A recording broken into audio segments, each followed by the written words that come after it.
Have you ever wondered if a simple late-night drive on an empty highway could uncover the greatest fear of your life? What you're about to hear is the terrifying experience of Fernand's father, a night so unsettling it still refuses to be forgotten. A lone truck, a group of horses, and an abandoned coal mine where a massive explosion once killed over 100 people. Together, they formed a mystery so disturbing that its echoes are still felt to this day. In the dead of night, the truck suddenly stalled.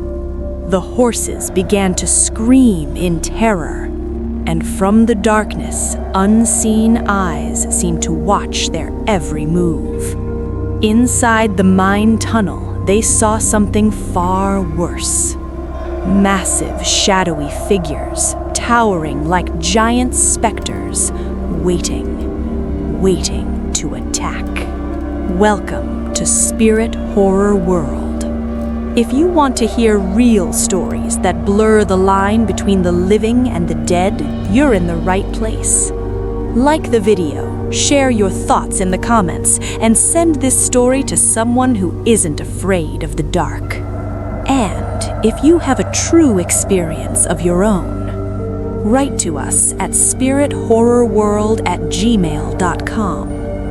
Your story might be the next one that keeps someone awake at night.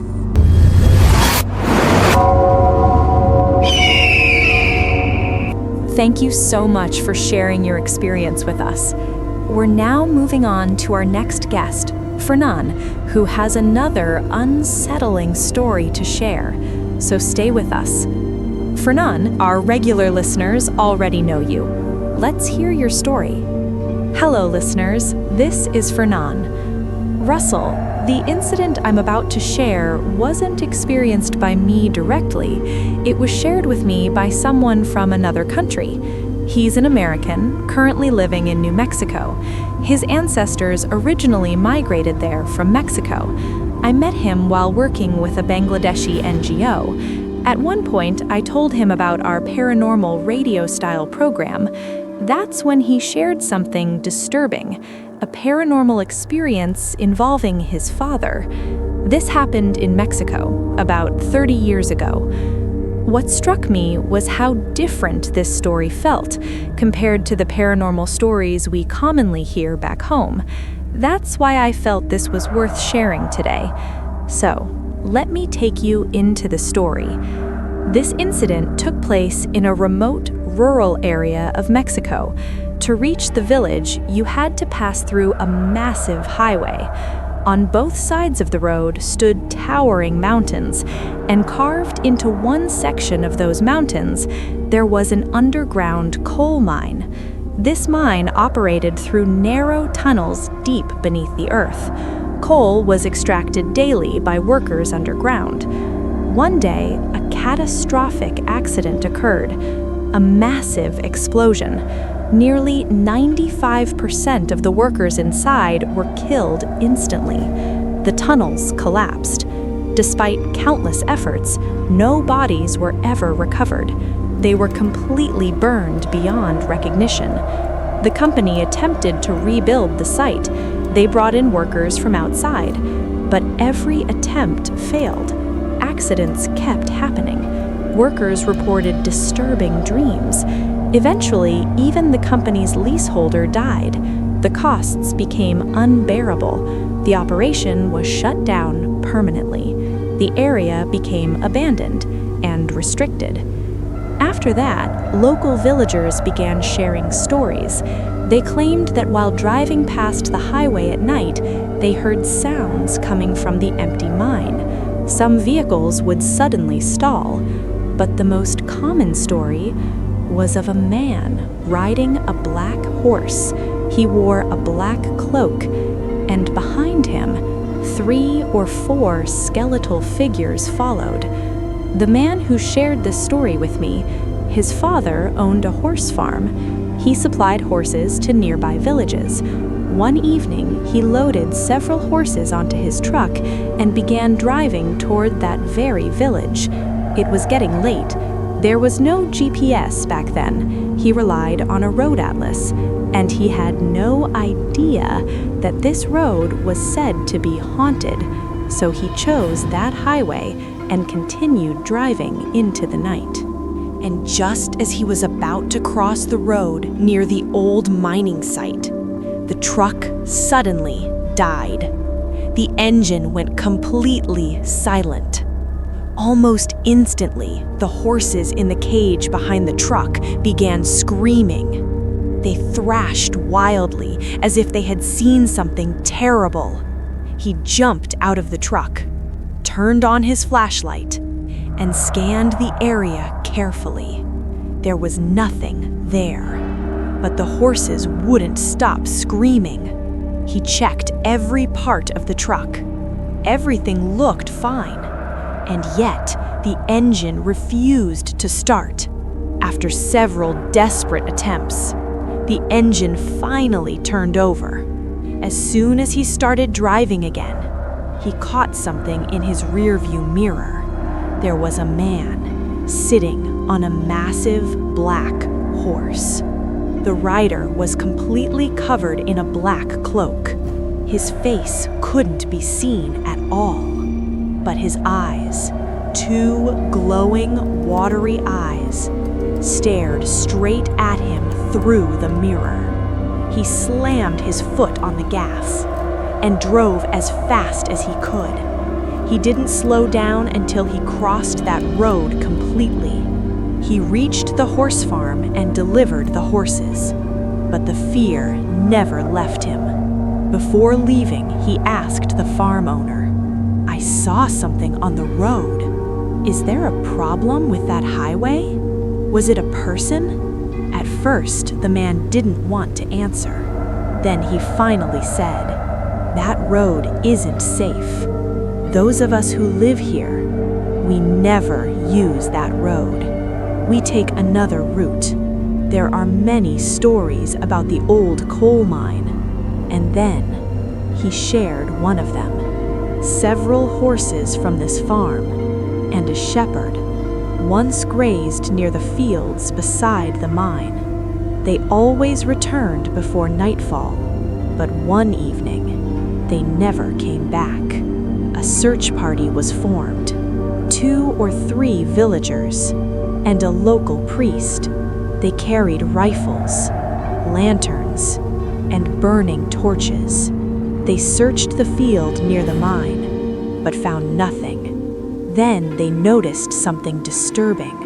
Horse droppings right beside the sealed mine gate. That gate was always closed. It was a restricted area. No one went near it. People believed that anyone who entered the mine never came back out. But that night, the gate was open. Terrified, they stepped inside. Multiple tunnels stretched into darkness, and the smell, a rotten, burnt stench, was almost unbearable. And the strangest part was the cold.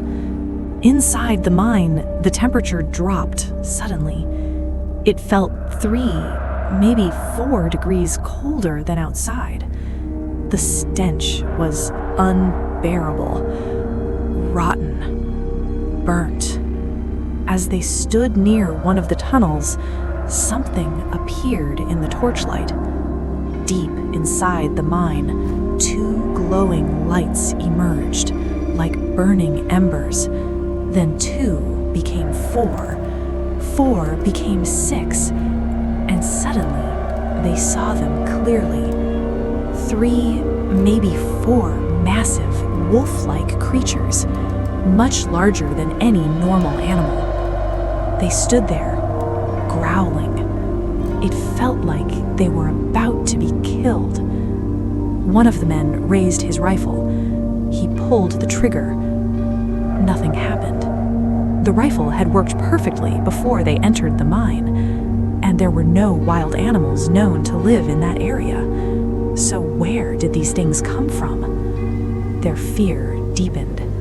A freezing wind began circling them. Round and priest understood something then. These were not animals. Something evil lived in that mine, and it was showing itself. With nothing else to protect them, the priest began reciting prayers. He prayed loudly for their lives. As the prayers echoed, the creatures screamed, a deafening howl. Suddenly, the lanterns went out. The torches died. The priest kept praying, but it felt like they were trapped forever. After some time, more villagers entered the mine searching for them. When they arrived, there was nothing inside, only cold air. 2 men were found unconscious. Their torches were extinguished, and near the tunnel, something like scattered bones. No one knew what they were. No one dared return to find out. The shepherd and the missing horses were never found. But the most terrifying part, the priest was gone too. He was never seen again. After that night, no one ever entered the coal mine again. This happened many years ago, but the fear remains. This was my story. Thank you. Even though tonight's story has come to an end, are you sure the mine's hidden darkness isn't still around us? In the silence of the night, the shadow of that creature may still drift through your thoughts. Would you dare to step inside that mine? Tell us in the comments. In our next story, we'll uncover something even more terrifying. Something that exists at night. Something you can't see with your eyes, but your heart can feel. To be with us on the next Night of Fear, subscribe and turn on the notification bell. This is Spirit Horror World, signing off. If you have a real experience to share, write to us at spirithorrorworld@gmail.com. Welcome to today's chilling episode of Spirit Horror World. Have you ever wondered what it would be like if a spirit really took over a person's body? And if that person started speaking in a language he had never learned, would you believe it or would you deny it out of fear? The story I am going to share with you today at Spirit Horror World is not a made-up story.